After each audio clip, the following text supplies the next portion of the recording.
পিহুর সঙ্গে কথা বলতে আমি লজ্জা পাই। পিহুর বাবাকে আমি কথা দিয়েছিলাম স্যান্ডির সঙ্গে ওর বিয়ে দেব, কথাটা আমি রাখতে পারিনি। পিহু সেটা জানে, তাই পিহুর দিকে তাকালে আমি ওর চোখে বারুদ দেখতে পাই। জীবনে তো আমিও কিছু পাইনি বিদিশা।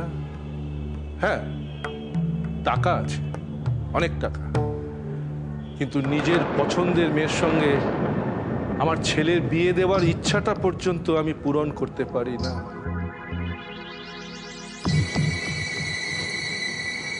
তার মানে স্যান্ডি ওই কলোনির মেয়ে ওই মিনুকে বিয়ে করেছে বলে তুমি খুশি হওনি? Shut up!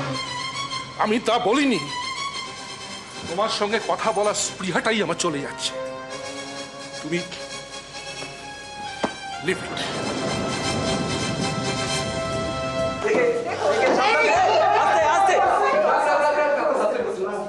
কি রে তুই?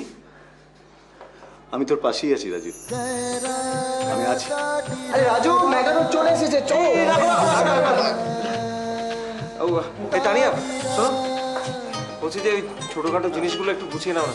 মা, মা বলছি যে তানিয়ার সঙ্গে হাত লাগিয়ে একটু দেখো না এদিকটা, আমি রেখে আসছি। চলো।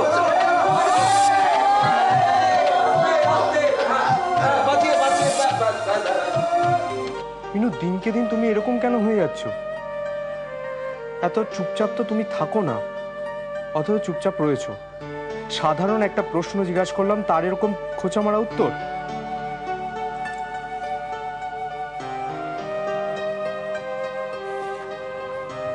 খোঁচা তো আমি মারিনি।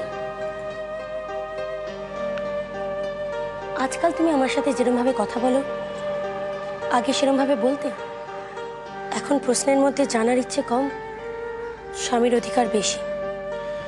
মিনু, মিনু, আমাদের মধ্যে এরকম হঠাৎ করে কি এমন হয়ে গেল যে তুমি? জানি না, বোধহয় আমরা দুজন দুজনকে বুঝতে ভুল করেছি।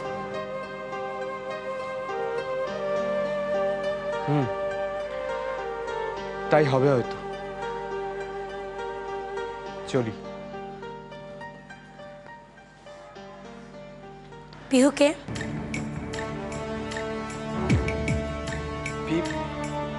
পিহুর কথা তুমি কি করে জানলে?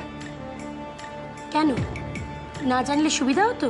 বাজে বকো না মিনু, যেটা জিজ্ঞেস করছি সেটা বলো। কালকে রাতে ফোনে জোরে জোরে কথা বলছিল, আমি তখন পাশেই ছিলাম। ও, তার জন্যই এত চুপচাপ? জেলাসি, সন্দেহ।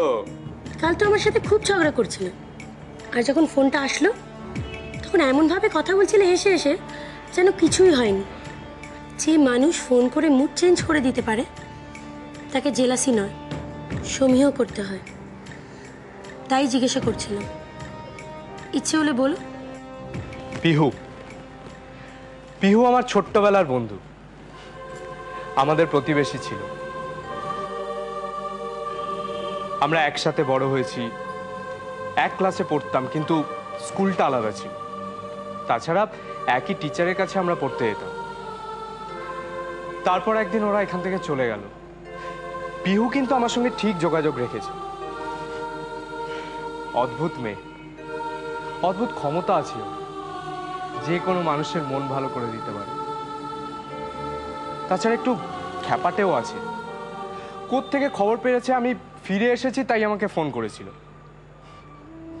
চলি।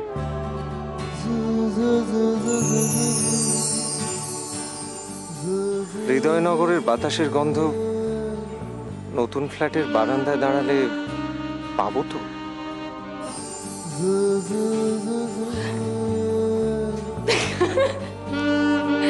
ওলে বাবা লে, রাগ করেছে। যাও যাও, কাজটা সেরে নাও, যাও। খুব খারাপ হলো কিন্তু। এনে তানিয়া, শোন, দেখে শুনে সমস্ত একদম ফর্দ মিলিয়ে মিলিয়ে করবি, কিন্তু নয়তো পুজোর সময় ঝামেলায় পড়বো তখন। আরে না, কিছু ঝামেলা হবে না। আমি এখন তাহলে যাই, গিয়ে চেঞ্জ করে নিই। ঠিক আছে, তাড়াতাড়ি কর। ঠিক আছে, দাঁড়াও তানিয়া,